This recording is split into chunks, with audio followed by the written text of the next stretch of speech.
우리 하나님 말씀 보시겠습니다. 우리 기도하기 전에 먼저 하나님 말씀을 보십니다. 요한 1서 4장 13절부터 21절까지 말씀입니다.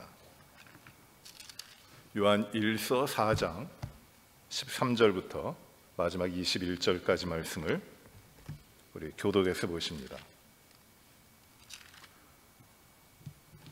요한 1서 4장 13절입니다. 그의 성령을 우리에게 주심으로 우리가 그 안에 거하고 그가 우리 안에 거하시는 줄을 아느니라.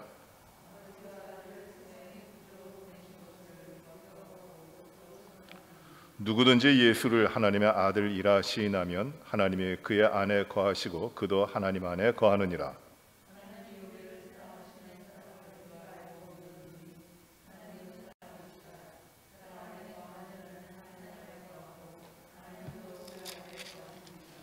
이로써 사랑이 우리에게 온전히 이루어진 것은 우리로 심판날에 담대함을 가지게 하려 함이니 주께서 그러하심과 같이 우리도 이 세상에서 그러하니라.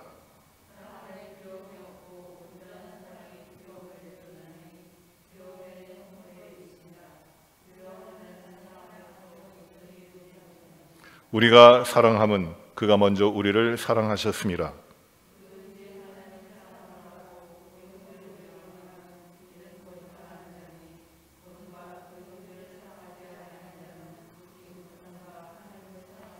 같이 봅니다. 우리가 이 계명을 주께 받았나니 하나님을 사랑하는 자는 또한 그 형제를 사랑할지니라. 아멘. 덥죠? 무척 덥습니다. 더울 때는 뭐가 생각나십니까? 아이스크림. 예, 상당히 더운데 더울 때는 무엇을 생각하시냐면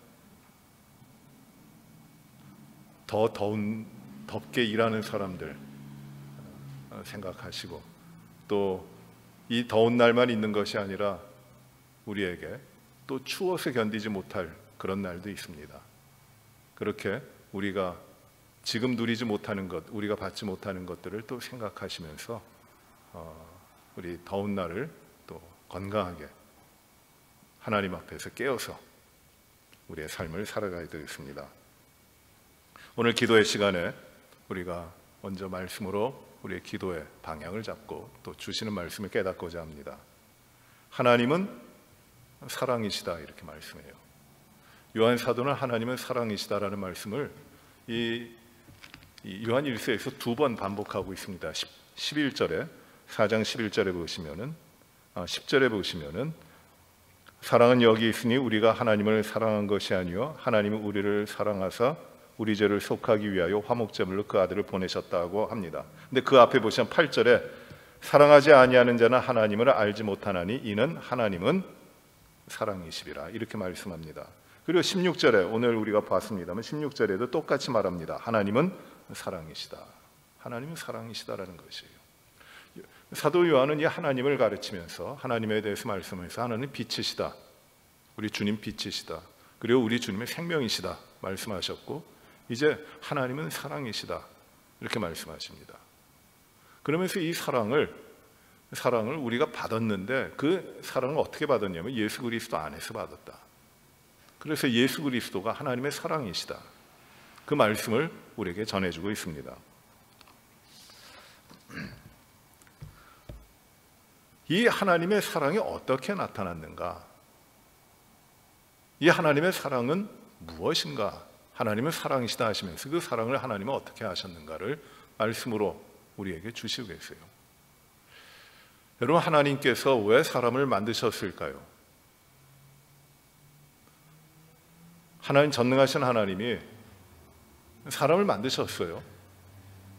왜 만드셨을까요? 참 어렵습니다. 잘 모르겠어요. 괴테라고 하는 그 독일의 그 철학자라고도 하고 문학가인데, 괴테는 이 태초에 말씀이 있으니라 라는 말씀을 곰곰이 묵상하다 아무래도 이해가 안 가요. 태초에 말씀이 있었다? 그래서 어떻게 됐다는 것인가 고민하다 그 말을 바꾸었습니다.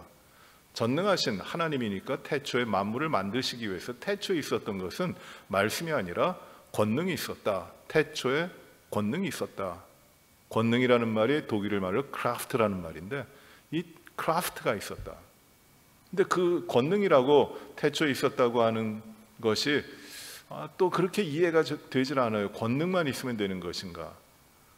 혹시 하나님이 전능하신 하나님이지만 모든 것이 완벽하신 하나님이시니까 좀 피곤하셔가지고 모든 것이 잘 돌아가니까 너무 피곤하고 권태로워서 사람을 만드신 것이 아니겠는가 해가지고 두 번째 번역으로 무엇이라고 번역했냐면 태초에 권태가 있었다고 번역을 했어요. 하나님이 태초에 사람을 만드시면서 그 사람을 만드신 이유가 무엇일까요? 하나님께서 사람을 만드신 이유는 사람으로 하여금 무언가 이룰 일이 있어서 사람을 진흙으로 빚어서 만드신 것이 아니라 하나님께서 사람을 통하여 무엇인가를 기대하시기 때문에 사람을 만드신 것이 아닙니다. 분명한 것은 하나님은 전능하신 자존하시는 창조주 만물을 다스리시는 하나님이시기 때문에 무엇이 더 필요하지도 않고 무엇을 이루기 위하여 누군가의 도움을 받아야 될 그런 분도 아니고 고통이라든지 고민이라든지 아픔이라든지 외로움이라든지 이런 것이 없는 분이에요. 그런데 하나님 왜 사람을 만드셨을까요? 그것도 모든 창조물 가운데 마지막에 하나님께서 사람을 만드신 이유는 함께 하시기 위함이에요. 함께 하시기 위함입니다. 버려두고 버려두고 만드신 다음에 버려두고 하나님은 하나님대로 계시고 사람은 사람대로 있고자 하시는 것이 아니라 전능하신 하나님이 사람과 함께 하시기 위하여 사람을 만드신 것이에요. 그래서 진흙으로 사람을 만드시고 그 사람을 아담과 하와 남자와 여자로 만드시고 어떻게 하셨냐면 에덴 동산 창설하신 에덴 동산 안에 두셨어요. 그리고 그 안에서 하나님이 사람과 함께 하셨습니다. 떠나지 않으셨어요. 하나님과 동거동락하는 하나님과 함께 살아가는 그 관계가 된 것이에요. 그런 하나님의 그 짝, 하나님이 기뻐하시는 짝, 하나님이 동거하기를 함께하는 이 삶을 살아가도록 하시는 그 짝으로서 사람을 만드신 것이에요. 하나님이 사람과 함께한다는 것은 이 하나님이 사람을 창조하실 그 순간부터 있었던 것입니다. 그것이 하나님이 이 땅에 이 세상에 사람을 만드신 이유예요. 그런데 이 죄로 말미암아 하나님을 배반하고 사람들이 하나님을 떠났어요. 하나님과 동거하는 삶을 버린 것이에요. 그거 싫다. 나는 나대로 나 혼자 한번 살아보겠습니다. 하나님을 떠나버린 겁니다.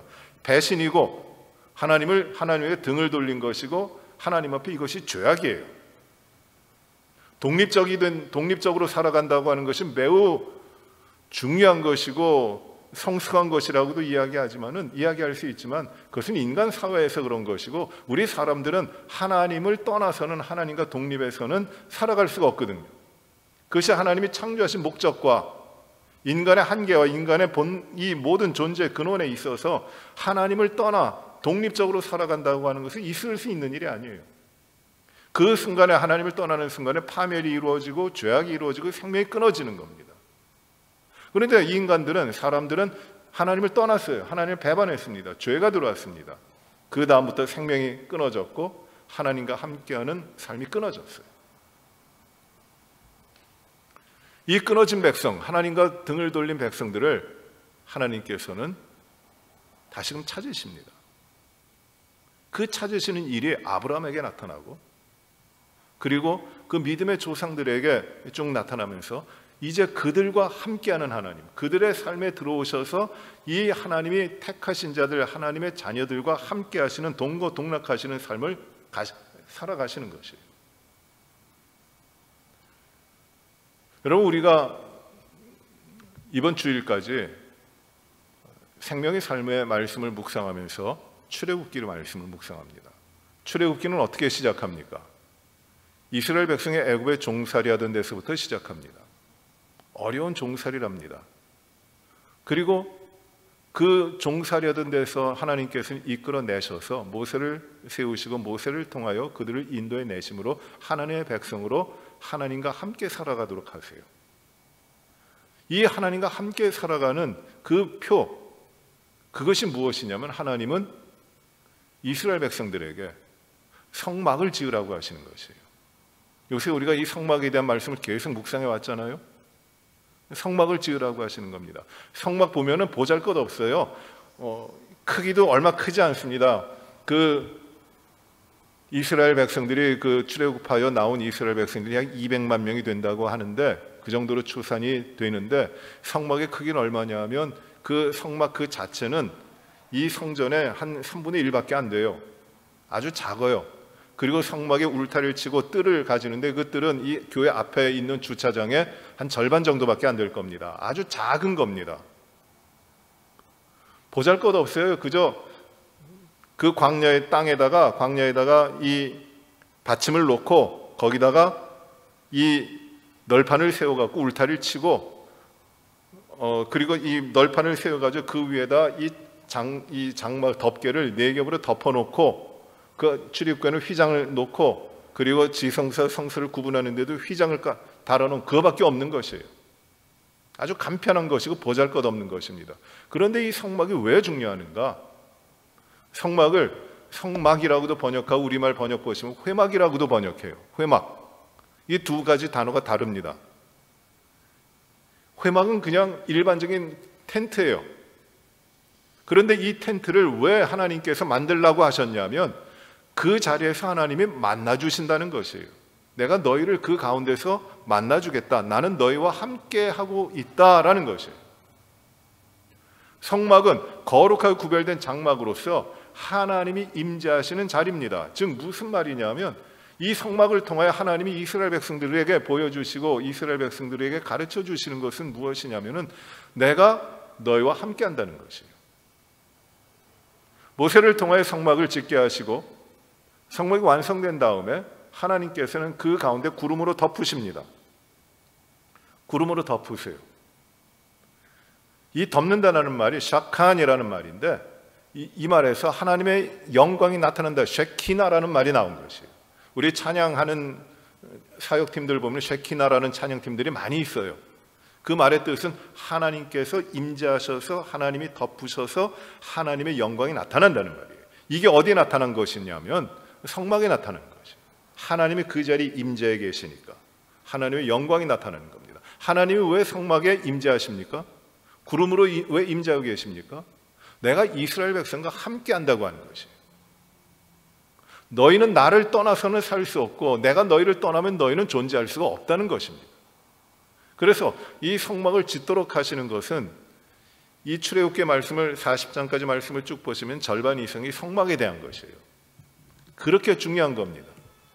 이스라엘 백성들에게는 하나님이 함께 하신 백성으로서 살아가는데 그 증표가 무엇이냐면은 성막이 되는 것이에요. 하나님의 영광이 나타나는 성막. 그 성막의 중심에는 하나님의 언약궤가 있어요. 엘리 제사장 시대에 블레셋 군대가 쳐들어왔어요. 근데 나라는 약하고 블레셋을 방어할 수 없으니까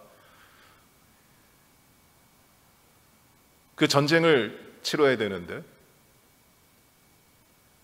엘리 제사장의 두 아들 홈니와 비느하스가 전쟁에 나갑니다. 군대를 거느리고 나갑니다. 그런데 여호와의 언약궤를 메고 가요. 언약궤를 메고 전쟁에 나갑니다. 왜 언약궤를 메고 갑니까? 이 언약궤가 바로 하나님이 임재하셔서 하나님의 능력이 나타나고 하나님이 인도하시는 그것을 의미하는 것이기 때문에 상징이기 때문에 그 언약궤를 메고 나갑니다. 이 언약궤만 메고 나가면은 이길 줄 알았어요. 그런데 블레셋 사람들도 전쟁을 준비하고 나왔는데 이스라엘 백성이 이스라엘 군대가 언약궤를 메고 나오니까 큰일 났다 그러는 겁니다. 왜? 저들의 신이 왔다는 것이에요. 어떡하냐? 그런데 막상 전쟁을 했는데 전투가 벌어졌는데 블레셋이 비교도 할 수 없을 정도로 이스라엘을 완전히 쳐부수는 겁니다. 이스라엘이 참패를 당해요. 그리고 홈니와 비느하스가 그 현장에서 죽게 되고 그리고 메고 나갔던 하나님의 언약궤도 블레셋에 빼앗깁니다. 어찌 이런 일이 있을 수 있는가? 이렇게 전쟁에 참패하고 전령이 엘리 제사장에게 돌아와서 이 소식을 전합니다. 두 아들이 죽었고 우리가 참패했고 그리고 하나님의 언약을 뺏겼습니다. 그때 제사장이 그 제사장 엘리의 그 며느리가 해산을 할 때가 됐는데 아이를 낳다가 죽어요. 그리고 무엇이라고 일을 하냐면 아이의 이름을 무엇이라고 짓도록 하느냐면 이가봇이라고 합니다. 이가봇. 이가봇이라는 말이 무엇이냐면은 하나님의 영광이 떠났다는 것이에요. 하나님이 우리와 함께하지 아니하신다는 거죠. 이가봇. 이건 비참한 거거든요. 하나님의 백성에게 하나님께서 함께하지 아니하신다. 하나님의 영광이 떠났다. 여기는 죽음과 실패와 멸망이 있는 것이에요. 이가봇. 제가 저희 교회 처음 와가지고 수요 예배 때 이 사무엘상을 강의를 하면서 이 부분은 강의할 때 이가봇의 반대말이 무엇입니까? 이렇게 물어봤어요. 교인들에게, 여러분들에게. 이가봇의 반대말이 무엇입니까? 그랬더니 바로 사모님 앉아 계신 자리에 있던 김진택 장로님이 한마디로 정확하진 않았지만 한마디로 단언적으로 대답하시는데 저가봇입니다. 이렇게 대답을 하셔서. 근데 제가 그때 세상에서 태어나서 그렇게 땅에 엎드려 갖고 웃어본 적이 없는 것 같아요. 저가봇. 근데 이가봇이라는 말이 무엇이냐? 하나님의 영광이 떠났다는 것이에요. 비참한 거죠.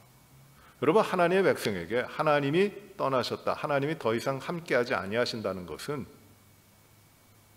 완전한 모든 것의 끝이에요.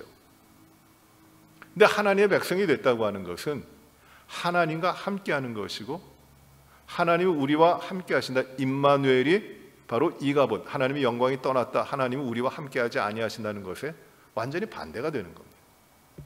하나님이 더 함께하심으로 쉐키나 하나님의 영광이 드러나는 것이 돼야 되는데 그것이 임마누엘이고 하나님이 함께하시는 것인데 하나님이 우리와 함께하시는 것인데 그게 이루어지지 않고 그게 깨져버리면 완전한 실패와 멸망과 아무것도 이룰 수 없는 것이 바로 거기서 일어나는 것이에요. 하나님의 백성에게 하나님이 우리와 함께 하신다. 오늘 요한일서 4장 13절부터 21절까지 봤는데 여기에 세 번 반복하여 똑같은 말이 나옵니다. 여러분 13절을 보세요. 그의 성령을 우리에게 주심으로 우리가 그 안에 거하고 그가 우리 안에 거하는 줄을 아느니라. 그가 누굽니까? 하나님이에요. 사랑이시다 하신 하나님이 바로 그 하나님입니다. 그가 우리 안에 거하고 우리가 그 안에 거한다고 말씀합니다. 언제라고 합니까? 그의 성령을 우리에게 주심으로. 성령님이 우리 안에 와 계심으로 하나님께서, 우리 주님께서 성령을 우리에게 보내주심으로 우리에게 이루어진 것, 그것은 무엇이냐면은 하나님이 우리 안에 계시고 우리가 하나님 안에 있는 하나님과 뗄래야 뗄 수 없는 동거동락 임마누엘이 그 삶이 이루어지는 것이에요. 성령이 우리에게 계심으로. 성령께서 하시는 일이 무엇이냐면은 우리가 하지 못하는 것들을 하나님께서 주신 성령이 우리 안에서 우리를 위하여 행하시는 것이에요. 하나님의 영입니다. 그가 우리 안에 계심으로, 우리 안에 임재해 계심으로 하나님의 뜻을 이루고 하나님의 목적대로 하나님과 함께 살아가도록 하시는 분이 누구시냐면 성령이세요. 그러므로 이 성령의 사람들은 언제나 어떤 삶을 살아가느냐면 하나님이 우리 안에 계시고 우리가 하나님 안에 있는 이 하나님과의 동거동락의 삶을 살아가는 겁니다. 성령님을 통해서 우리가 하나님 안에 있게 되는 것이고 이 성령님의 역사를 말미암아 하나님께서 우리 안에서 계시는 것이에요. 성령으로 말미암아.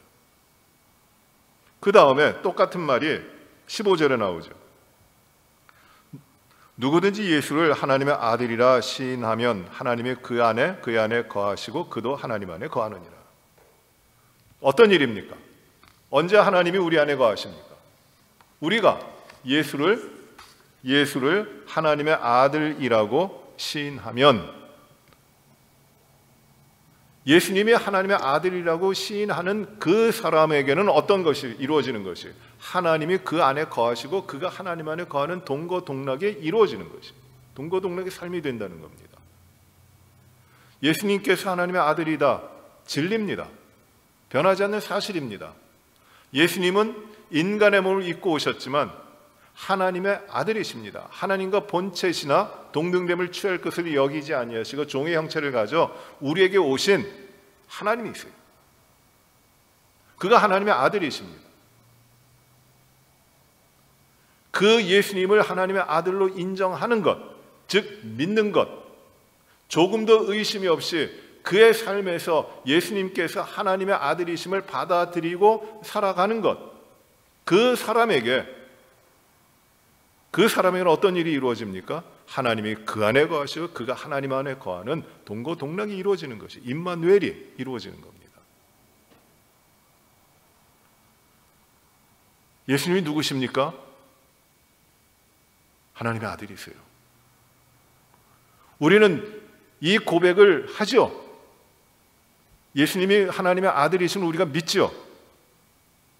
그래서 우리는 다른 어떤 것을 믿고 순종하며 따라가고 그런 것에 목숨을 거는 것이 아니라 오직 하나님의 아들이신 예수 그리스도를 우리의 구주로 믿고 그가 하나님께서 그를 우리에게 보내심으로 말미암아 화목제물이 되게 하심으로 말미암아 우리가 하나님의 자녀가 되었다고 하는 것을 믿는 거죠.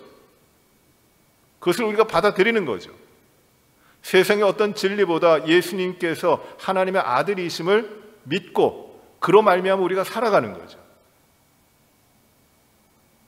우리에게는 믿음이 있기 때문에, 하나님이 믿음을 주셨기 때문에 이것이 당연한 것이고 부정할 수 없는 것이지만, 예수님을 하나님의 아들이라고 인정하는 사람들은 이 세상 가운데 극히 드물어요. 극히 드뭅니다.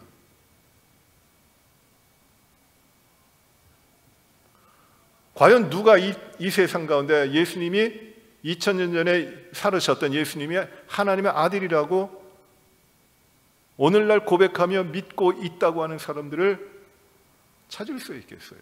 정말 어렵습니다. 어디 가서 예수님이 하나님의 아들이시다,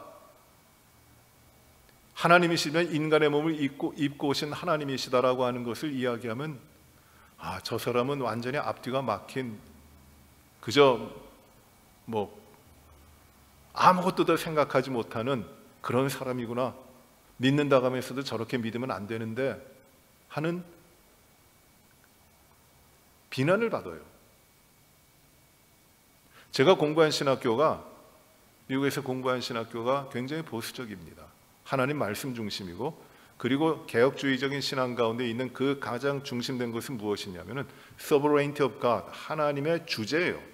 전능하신 하나님이 다스리심에 하나님의 주권 가운데 모든 것이 있다고 하는 것을 철저하게 믿는 겁니다. 그리하여 거기에 하나님의 말씀 중심, 그리고 하나님이 그 예수 그리스도 안에 있는 대속적인 구원의 은혜, 그걸 믿어요.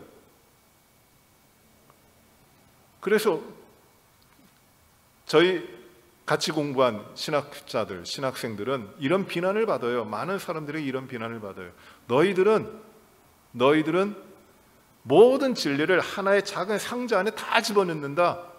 그 작은 상자가 무엇이냐면 예수 그리스도라고 하는 그 작은 상자 안에 다 집어넣는다. 이 세상에 진리가 얼마나 많은데, 참된 것이 얼마나 많은데 너희는 왜 그 조그만 데 다 집어넣고 있느냐? Why do you put everything in a box? 이렇게 이야기해요. 여러분, 그러나 저희는 확실히 믿어요. 그것이 무엇이냐면은 오직 예수 그리스도만이 하나님의 아들이시고 그로 말미암아 하나님이 구원을 주셨고 그로 말미암아 은혜가 있었고 예수 그리스도의 십자가가 아니면은 어떠한 죄도 용서함을 받지 못하고 깨끗해지지 못하는 것이에요. 오직 예수의 십자가로 말미암아. 모든 진리는 어디에 있는 거냐면 예수 그리스도 안에 있는 거예요. 이걸 믿는 거예요. 예수님께서 하나님의 아들이심을 믿으면 하나님이 그 안에 거하고 그도 하나님 안에 거하는 겁니다. 전도 폭발을 훈련하면서 많은 성도들을, 신앙생활 오래 하신 분들을 이렇게 확인했어요. 근데 어떤 분에게 이렇게 물어봤습니다. 예수님이 누구십니까? 예수님을 어떻게 믿으세요? 이제 그 예수님의 구원의 사역을 전하기 위해서 그런 질문을 던집니다. 근데 많은 분들이 대답을, 그 예수님에 대해서 바로 알고 대답을 잘 하시는데, 한 분은 이렇게 대답하셨습니다. 예수님이 누구신지는 말로 표현할 수는 없고, 전능하시고 엄청나시고 대단하시고 모든 걸 다 하시고, 그렇게 이야기합니다. 좋은 건 다 말씀하시는데 중요한 것이 하나 없어요. 아무리 기다려도 안 나와요. 그것이 무엇이냐면은, 내가 예수님을 진정한 나의 구주로 믿습니다 라는 말이 없어요.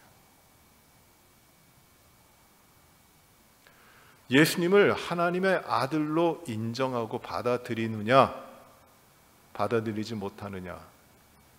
그저 내가 예수님을 알고 있지만,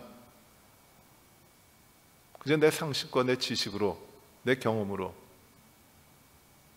그렇게 알고 있느냐, 아니면 예수님이 진정으로 하나님의 아들이시고 구원자이신 나의 주님으로 믿느냐. 이건 완전히 다른 겁니다. 기독교가 어려워지고 교회가 힘들어지고 막 흔들립니다. 왜 그럴까요? 뭐가 문제일까요? 교회가 일을 안 해서 그럴까요? 교회가 윤리적으로 타락하기 때문에 그럴까요? 교회가 이 세상의 소금과 빛이 되지 못하기 때문일까요? 다 그런 이유예요. 그러나 그 가운데 핵심적인 것은 무엇이냐면은, 예수를 안 믿기 때문이에요. 예수를 안 믿어요. 예수에 대해서 말 많이 합니다. 예수님에 대해서 대단히 뜨겁게 이야기합니다. 행사도 많이 하고. 그런데 예수님을 안 믿어요. 인정하지 않아요. 하나님을 모른다고 하는 무신론자만이 이 땅에 있는 것이 아닙니다. 예수님을 알되 예수님을 하나님의 아들, 즉 구원자예요. 그를 통하여 구원이 이루어졌다. 그것을 받아들이지 않고 믿지 않는 사람들이 많아요. 이들도 무신론자 다를 바가 없는 것이에요. 그러나 주님이 우리 사도 요한을 통해서 이렇게 말씀하십니다. 예수님을 하나님의 아들로 시인하는 자, 인정하는 자, 받아들이는 자, 즉 믿어 의심치 않고 내 안에 영접한 자, 그들에게는 어떤 것이 이루어집니까? 하나님이 그 안에 거하시고 그가 하나님 안에 있는 동거동락 임마누엘의 삶이 이루어지는 겁니다. 여러분, 예수님을 어떻게 믿으십니까? 여러분들에게 예수님은 누구세요? 우리가 예수의 이름으로 기도하잖아요. 그 예수님이 누구세요? 하나님의 아들이십니다. 우리가 믿는 겁니다.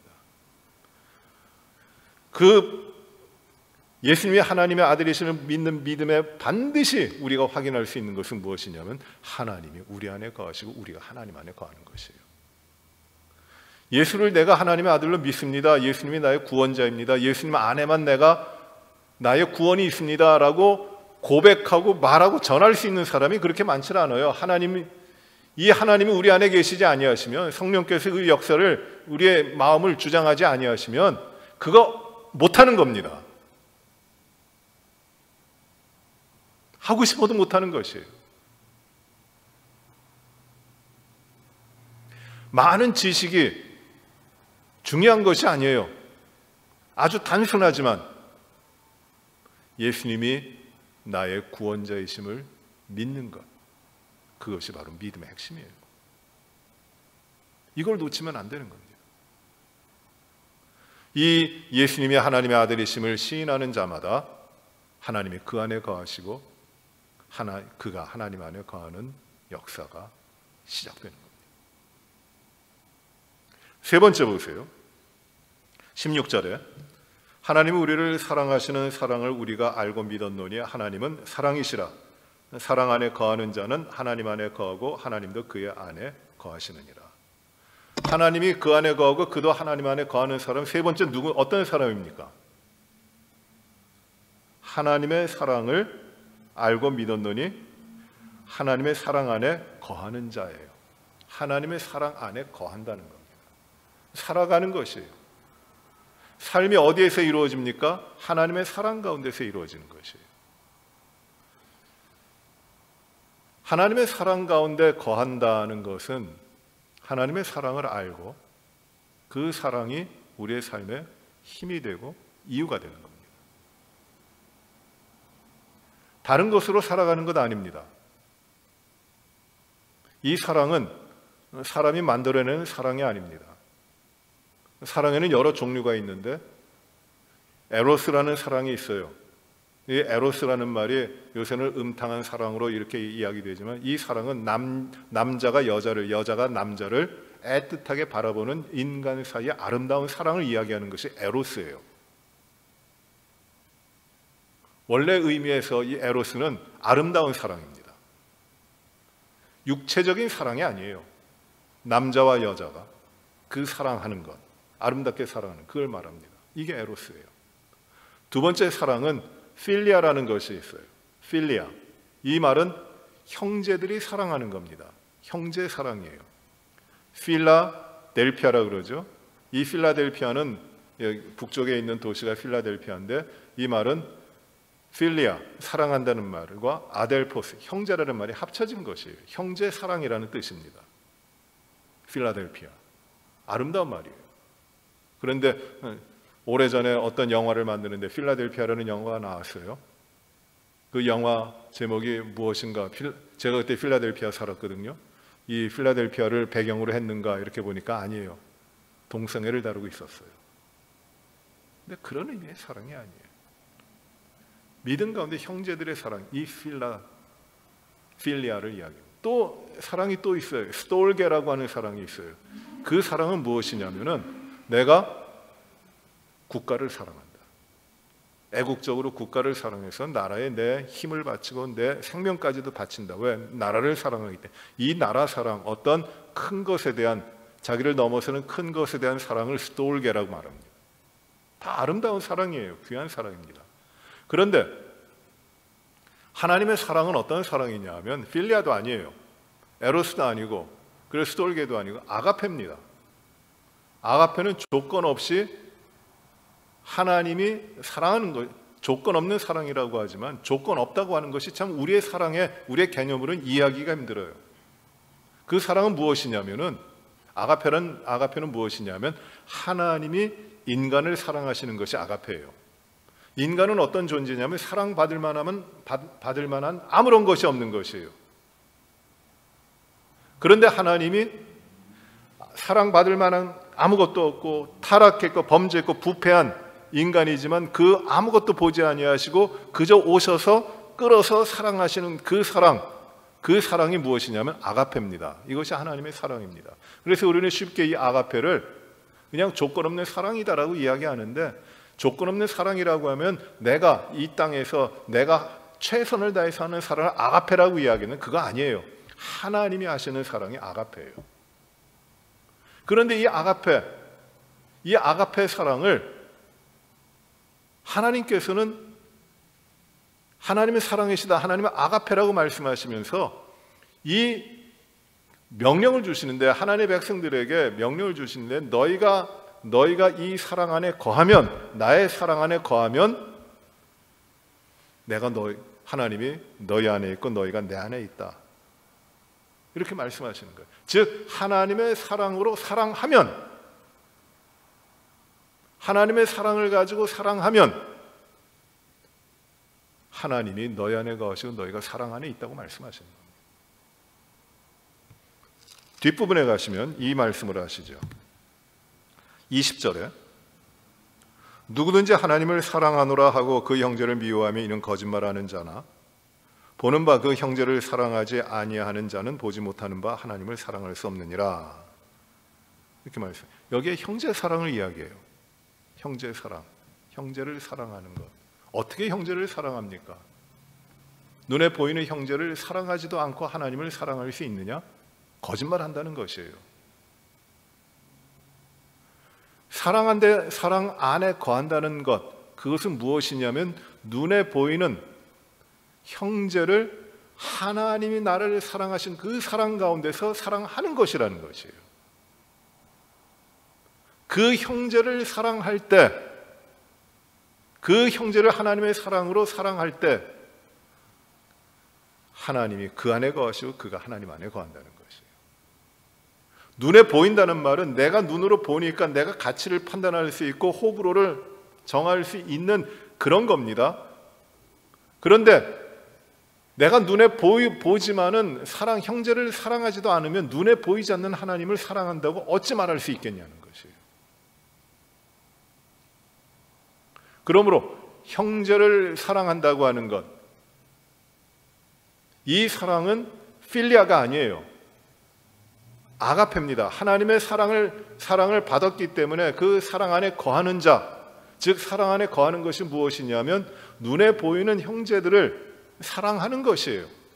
그 형제를 사랑하지 않으면은 하나님의 사랑 안에 거하는 것이 아니라는 것이에요. 그 형제를 하나님의 조건 없는 사랑, 그 죄인을 품어 사랑하시는 하나님의 사랑으로 그 형제를 사랑하면 하나님이 그 안에 거하셔 그가 하나님 안에 거한다는 것이에요. 형제 사랑.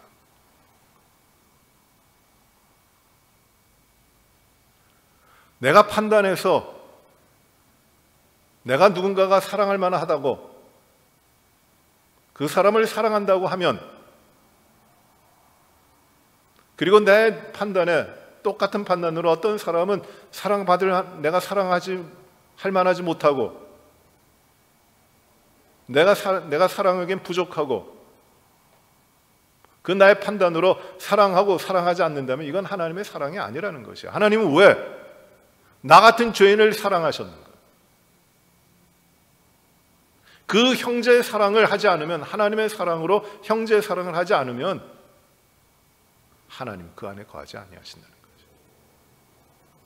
거죠. 고린도전서 16장 14절에 아주 짧은 말씀이지만 이런 말씀을 사도 바울은 합니다. 너희 모든 일을 사랑으로 행하라. 너희 모든 일을 사랑으로 행하라. 여기서 사랑은 아가페예요. 우리 사람으로부터 나오는 사랑이 아닙니다. 내 좋은 감정 가지고 누군가를 대해주라는 말이 결코 아니에요. 너희 모든 일을 하나님의 사랑으로 행하라. 그 아가페의 사랑을 너희가 받지 않았느냐? 그러니 그 아가페의 사랑으로 모든 일을 행하라는 것이에요. 참 어렵습니다. 참 힘듭니다. 사랑하려고 해도 안 돼요. 누군가가 사랑받을 만하지 못하기 때문에 사랑하지 못하는 것인지, 아니면 내 마음에 부담이 돼서 사랑하지 못하는 것인지, 이게 참 힘듭니다. 사랑하라고 하시는데 이게 참 힘들어요. 그런데 분명한 것은 이거예요. 형제를 사랑하지 않으면 하나님의 사랑이 너희 안에 거하지 않는 것이다.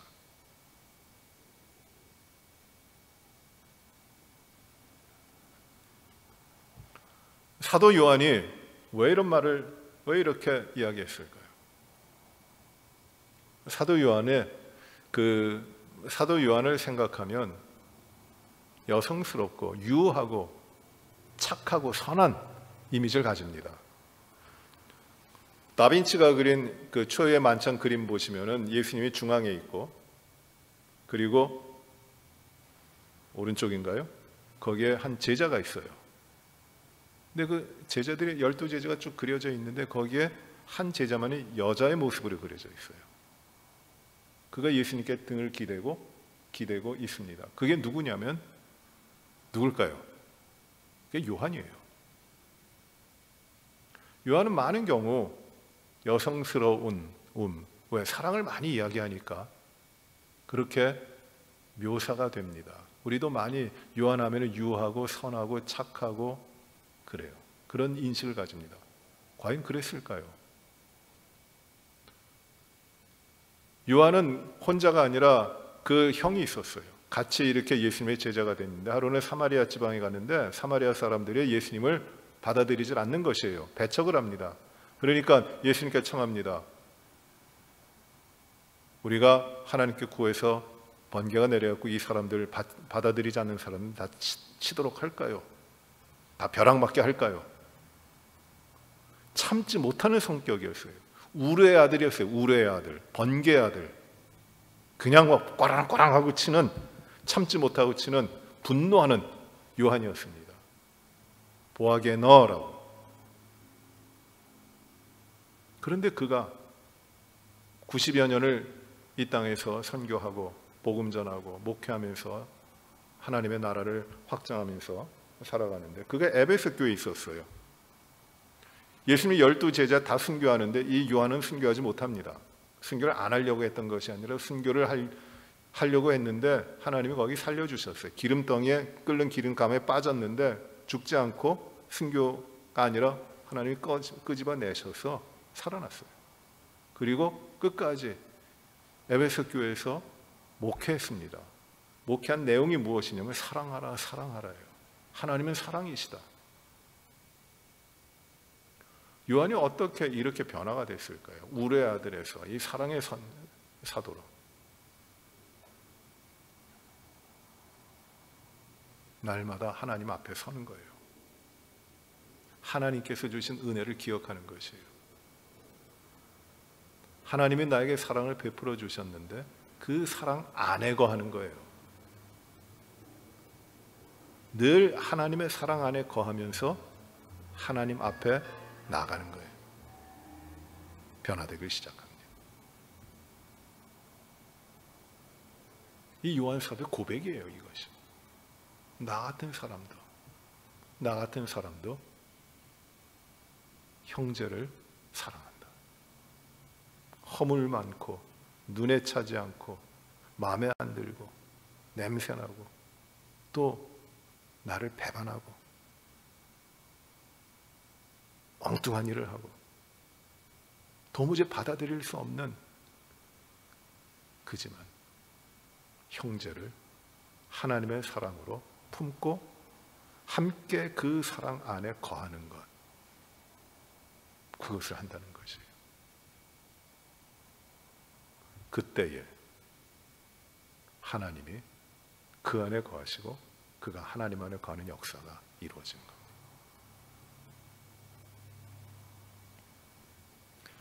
이 사랑이 우리 안에 거하면 유익이 있어요. 참 축복이 있어요. 여러분 17절에 보시면은 이로써 사랑이 우리에게 온전히 이루어진 것은 우리로 심판날에 담대함을 가지게 하려 함이니 주께서 그러하심과 같이 우리도 이 세상에서 그러하니라. 첫째, 사랑이 우리 안에 거하시면 하나님은 우리와 함께 하시잖아요. 그때 우리가 가지게 되는 것이 무엇이냐면 심판에 대해서 심판날에 담대함을 가집니다. 왜? 심판은 누가 하세요? 하나님이 하시는데 하나님이 내 안에 계시고 내가 하나님 안에 있잖아요. 모든 걸 심판하시는 그날에 하나님의 사랑 안에 거하는 하나님의 자녀들은 그 심판에 임하지 못하는 것이에요. 그래서 심판날에 담대합니다. 심판받을 이유가 없는 것이에요. 18절에 사랑 안에 두려움이 없고 온전한 사랑이 두려움을 내쫓나니 두려움에는 형벌이 있음이라. 두려워하는 자는 사랑 안에서 온전히 이루지 못하였느니라. 두려움이 없어요. 무슨 두려움입니까? 심판에 대한 두려움이고 형벌에 대한 두려움입니다. 왜? 하나님과 편이 아니니까, 하나님과 대적이니까. 마지막 심판 때 하나님이 반드시 형벌을 내리시고 심판하실 텐데 그거를 바라보고 그날이 있기 때문에 두렵게 살아가거든요. 아, 이렇게 살다가 내가 참 큰일 나지 하는 사람들이 얼마나 많아요. 하나님 없이 살아가는 사람들. 그들에게는 심판날에 형벌이 있기 때문에 인생이 두려워 힘들게 살아가지만 하나님의 백성들, 하나님의 자녀들, 하나님의 사랑 안에 거하는 자들에게는, 하나님과 하나가 돼서 동거동락하는 하나님의 자녀들에게는 이 두려움이 없는 것이에요. 그래서 이 말씀을 합니다. 사랑은 두려움을 내쫓나니. 사랑에는 두려움이 없어요. 왜? 그 하나님의 사랑이 모든 것을 다스리시는 하나님의 사랑이 있기 때문이에요. 내가 사랑하니까 누군가에 대해서 아무 두려움이 없다. 나로부터 나오는 사랑 이야기가 아니에요. 그 사랑은 다 실패예요. 하나님의 사랑은 두려움을 내쫓습니다. 하나님과 하나가 되어 있기 때문에.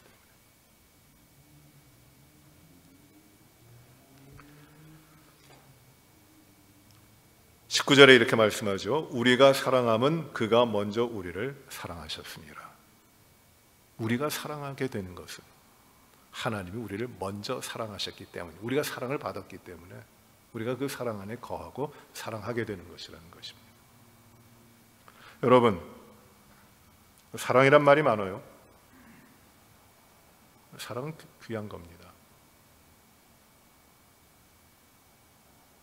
그러나 생명을 살리는 사랑, 그 하나님의 사랑이 우리 가운데 있어요. 하나님은 사랑이시다. 엄청난 선언입니다. 하나님 우리를 사랑하시기 때문에 그 아들 예수 그리스도를 우리를 위해 보내셨습니다. 우린 그분을 통하여 구원을 받았고 죄 씻음을 받았어요. 그리고 살아났습니다. 그리고 주의 영이 우리 안에 거하십니다. 우리가 하나님과 함께 갑니다. 하나님은 우리에게는 임마누엘의 하나님이십니다. 하나님이 저와 여러분의 삶에 함께 하십니다. 그리고 받은 바 하나님의 사랑을 형제를 위해서 나누도록 하십니다. 사랑하며 살라고 하시는 것이에요.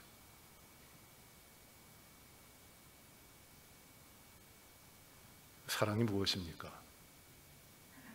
사랑은 사랑하며 살아가는 것, 그것이 사랑입니다. 사랑하며 살지 않으면 사랑은 결코 이루어질 수 없습니다. 우리가 기도하는 것, 누군가를 위하여 기도하는 것, 그것이 바로 사랑의 방법입니다. 사랑의 모습입니다. 사랑하지 않으면 모든 기도는, 중보하는 기도는 헛것이 되어버리고 내 이기적인 생각에 전시받게 되질 않아요. 하나님의 사랑을 받았으니 사랑하라. 우리의 삶에서 막히고 어렵고 힘든 이 모든 형제 자매들과의 관계, 이웃과의 관계, 그런 것들을 이제는 하나님의 사랑이 우리 안에 거하시니까 우리가 그것을 사랑해야 합니다. 그때에 하나님 우리 안에 거하시고 우리가 하나님 안에 거하고 하나님과 막힘없이 교제가 이루어지고 우리의 삶이 하나님의 삶이 되고 하나님의 삶이 우리의 삶이 되는 신비로운 연합이 우리에게 이루어지는 것이에요. 그때에 기도하면 하나님이 하나님의 뜻대로 이루십니다. 그때에 우리가 하나님을 찬양하면 하나님이 기쁘게 들으시는 것이에요. 우리 오늘 이 말씀을 통해서 하나님을 사랑하는 자, 예수 그리스도를 하나님의 아들로 인정하는 자, 성령의 인도하심을 받아 사는 자, 그래 형제를 사랑하며 사랑을 이루는 우리 모든 분들, 우리의 믿음의 삶을 이루어 가시기를 간절히 바랍니다. 기도하시죠. 우리의 이 사랑을 기억하면서 하나님이 우리에게 주신 사랑의 명령, 사랑하라 하셨는데 사랑을 기억합시다.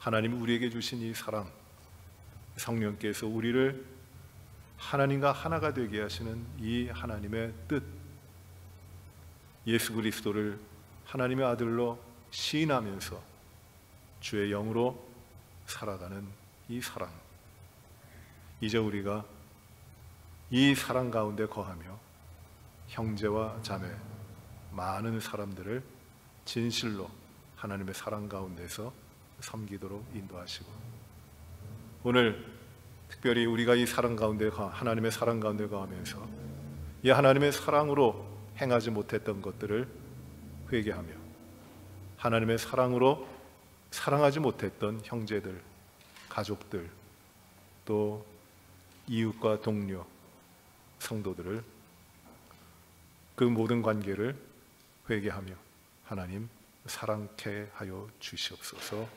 우리 기도하는 시간을 가지십니다. 기도하십시다. 아버지 하나님, 사랑하게 하시옵소서. 하나님의 사랑이 우리 가운데 머무시고 우리가 하나님 앞에 이 사랑을 받은 자 되었습니다. 하나님은 사랑이시다 하시는데 하나님의 사랑이 아니라 우리의 인간적인 노력으로 사랑하려고 했던 것들이 참 많습니다. 사랑할 만하니 사랑했고, 사랑 나눠줄 만하니 나눠줬고, 그것이 우리의 이기적인 욕심과 탐욕으로 나왔던 것임을 참 고백합니다. 마땅히 사랑해야 되는 형제들을 사랑하지 못했습니다. 하나님의 안에 거하지 못하고 내 뜻대로 거하고 살아왔던 것들을 고백합니다. 하나님 안에 거하는 저희들 되게 하시고, 하나님의 사랑 가운데서 모든 것을 사랑으로 행하는 형제를 사랑하고 자매를 사랑하고 가족을 사랑하고 모든 이들을 하나님의 사랑 가운데서 사랑하는 저희들의 삶이 되게 하여 주옵소서. 하나님은 사랑이시다. 하나님을 사랑하는 자, 그 뜻대로 부르심을 받은 자의 모든 것이 합력하여 선을 이룬다고 하셨습니다. 하나님, 저희들의 삶에 주님의 놀라우신 사랑의 역사가 이루어지게 하여 주시옵시고, 하나님 우리 안에 거하시고 우리가 하나님 안에 거하니 이 동고동락의 믿음의 삶이, 영적인 삶이, 하나님과 교제하는 삶을 아름답게 풍성하게 저희들이 누리며 살아갈 수 있도록 하나님 축복하여 주옵소서. 오직 사랑으로 행하는 저희들의 삶을 이루고 하시고 하나님과 동고동락하여 기쁨 가지도록 인도하여 주시옵소서.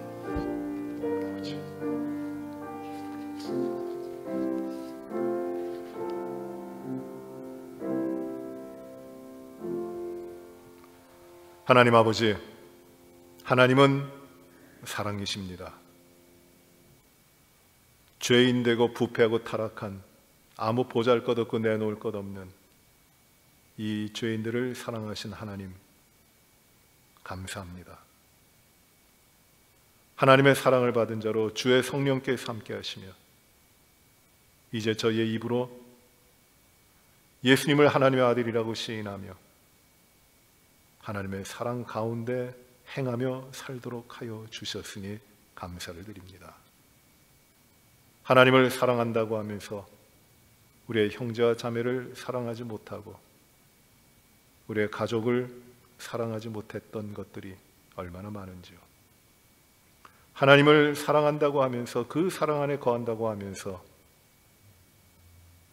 믿음의 한 형제와 자매들을 귀하게 사랑하지 못했던 거짓된 삶의 모습들이 저희들에게는 참 많았음을 고백합니다. 주님, 사랑 안에 거하며 하나님의 이 사랑으로 형제와 자매를 사랑하도록 인도하여 주시옵소서. 그들을 위하여 기도하게 하시고 그들의 영혼과 그들 안에 거하시는 하나님의 사랑이 이루어지도록 우리가 뜨겁게 기도하며 전심으로 기도할 수 있도록 저희를 이끌어 주시옵소서. 하나님 아버지, 이제 저희가 다른 어떤 것 바라는 것이 아니라 우리를 위해 독생자를 주시며 십자가에서 피 흘려 죽게 하시어 우리의 모든 죄악과 허물을 용서하신 하나님의 사랑 가운데 언제나 거하는 저희들의 믿음의 삶을 이루게 하여 주시옵소서. 감사합니다.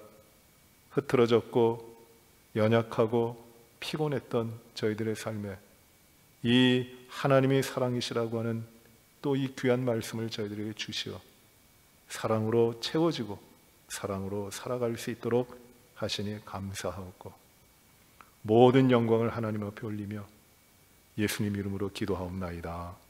아멘. 이 시간 먼저 몇 가지 기도 제목을 드립니다.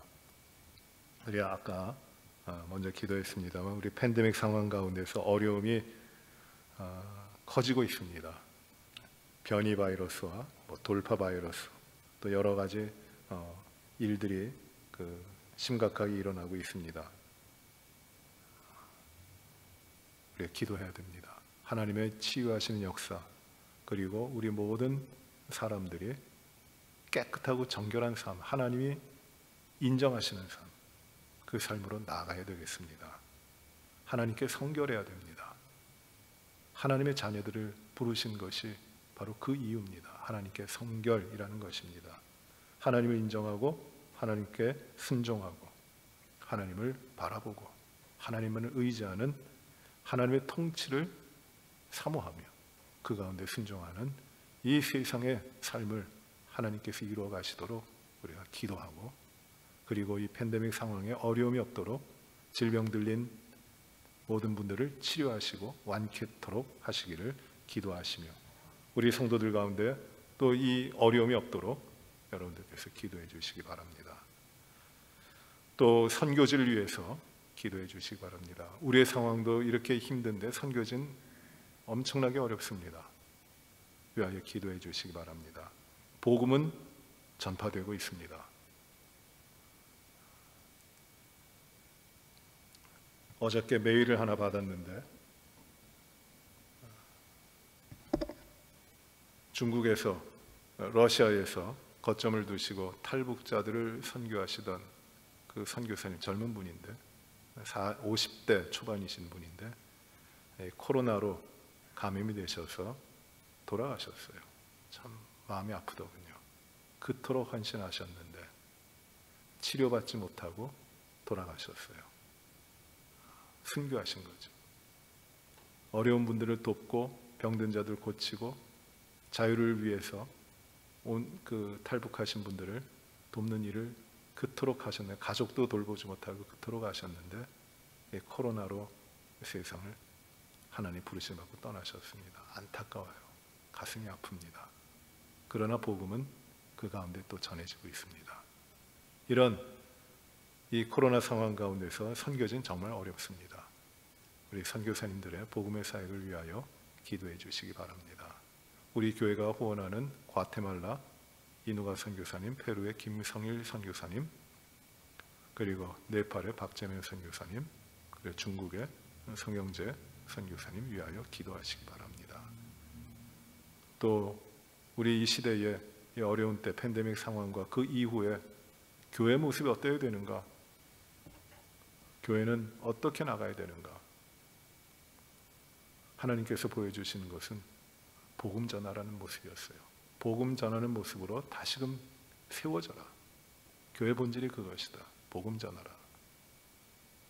그래, 이 어려운 때에 교회가 더욱 깨어서 오직 구원의, 예수 그리스도 안에 있는 구원의 복음을 증거하고 구원받는 하나님의 백성을 이 땅에서 교회를 통하여 수많은 사람들이 일어날 수 있도록 우리가 열심을 다해서 믿음의 삶을, 복음 전하는 삶을 살아가도록 기도해야 되겠습니다. 또 주일학교를 위해서 기도해 주시고 EM과 유스그룹을 위해서 기도해 주시기 바랍니다. 8월부터 대면 예배가 시작되는데, 재개되는데 위하여 기도해 주시고, 아가페 사역을 위해서, 아가페 예배를 위해서도 기도해 주시기 바랍니다. EM 목회자, 유스그룹 목회자를 청빙하고자 하는데 귀한 종들을 저희에게 보내주시기를 기도해 주시기 바랍니다. 환자들을 위해서 기도해 주시기 바랍니다. 수술하신 분이 몇 분 계신데 잘 회복하고 계십니다. 위하여 기도해 주시기 바랍니다. 정명자 집사님, 정혜자 집사님, 심재문 장로님, 심재문 장로님 지난 수요일에 수술하셨는데 잘 되셨습니다. 곧 회복하시도록 여러분들께서 기도해 주시기 바랍니다. 그리고 여러분들께서 또 여러 기도의 제목을 가지시고 또 기도하시고 돌아가시기 바랍니다. 우리 합심해서 기도하십니다. 아버지, 팬데믹 상황 가운데 어려움이 많이 있지만 그러나 성결한 백성들의 삶으로 이루어지기를 간절히 기도합니다. 우리 우리가 하나님 앞에 깨끗하지 못하고 구별되지 못했던 것들을, 세상과 구별되어 살아가지 못했던 것들, 혼합하여 섞여가지고 살아갔던 것들, 모든 것들을 내려놓고 회개하며 깨끗하게 되길 원합니다. 주님의 기뻐하시는 삶으로 온전히 나아가게 되시기를 원합니다. 그리하여 이 세상이 변화되고 하나님 죄악과 나태함과 부패함으로 나타났던 이 질병들이 다 사라지고 정결한 백성들을 통하여 아름다운 삶이 이루어지고 하나님께서 치유하신 역사가 온 세계에 일어나도록 하나님 인도하여 주옵소서. 아버지 하나님, 이 재앙 가운데 우리가 나태해지고 나는 괜찮다고 무관심해지는 것이 아니라 성결하지 못했던 저희들의 삶의 죄악을 하나님 앞에 진실되게 고백하며 하나님 치유하여 주옵소서. 하나님 변화시켜 주시옵소서. 하나님의 나라를 이루어 주시옵소서. 하나님 간절히 기도하며 나아가는 우리 성결한 백성들이 되게 하여 주시고 하나님만 따라가는 주의 자녀들 되게 하여 주시옵소서. 아버지 하나님, 각 선교지를 위하여 기도하오니 아버지 어려운 가운데 있는 많은 선교사님들 복음 증거를 위하여 애쓰고 생명 다하여 선교하는 분들을 하나님 붙드시고 하나님께서 신령한 복으로 채우시고 능력으로 채우시고 부족함이 없도록 인도하여 주시고 강건하도록 지켜주시옵소서. 아버지 하나님, 과테말라 이누아 선교사님, 네팔의 박재면 선교사님, 페루의 김상일 선교사님, 중국의 송영재 목사님, 아버지 우리 교회가 미약하나마 구원하고 기도하고 지원하고 있사오니 주여 이분들에게 힘을 주시고 복음의 역사를 위하여 헌신하는 귀한 종들이 되게 하여 주시며 아름다운 열매, 주의 기뻐하신 열매들이 풍성히 맺히도록 그들의 사역을 하나님 인도하여 주시옵소서. 아버지 하나님, 저희 교회가 또 많은 기도 제목이 있습니다. 우리의 젊은 가정들, 우리 자녀들, 다음 세대가 아버지 하나님 믿음 가운데 굳건히 서게 하여 주옵소서. 바른 인격과 신앙을 가지고 오직 하나님만을 바라보며 예수 그리스도 안에는 구원의 사역이 감사함으로 이루어지도록 축복하여 주시옵소서. EM 목회, EM의 예배와 유스그룹 예배, 주일학교 아동부 유치부의 예배, 그리고 아가페 예배가 이제 8월부터 재개됩니다. 주여 축복하여 주시고 큰 은혜가 있게 하시고 온 우리 자녀들이 나와서 예배드리게 하여 주시고 아버지 하나님, EM 목회자와 유스그룹 목회자를 하나님께서 예선하시고 보내주시길 간절히 기도합니다. 주님, 육신의 어려움이 당하고 있는 우리 많은 환자들이 있사오니 도우시고 회복하시고 강건케 하여 주옵소서. 역사하여 주시옵소서. 우리 성도들의 기도를 들으시고 가준한 기도 제목마다 주의 뜻 가운데 진실된 간구를 이루도록 이 시간을 주장하여 주시옵소서. 완전히 주의 앞에 의지하며 주의 축복하여 주옵소서. 인도하여 주시옵소서. 아버지 주시옵소서.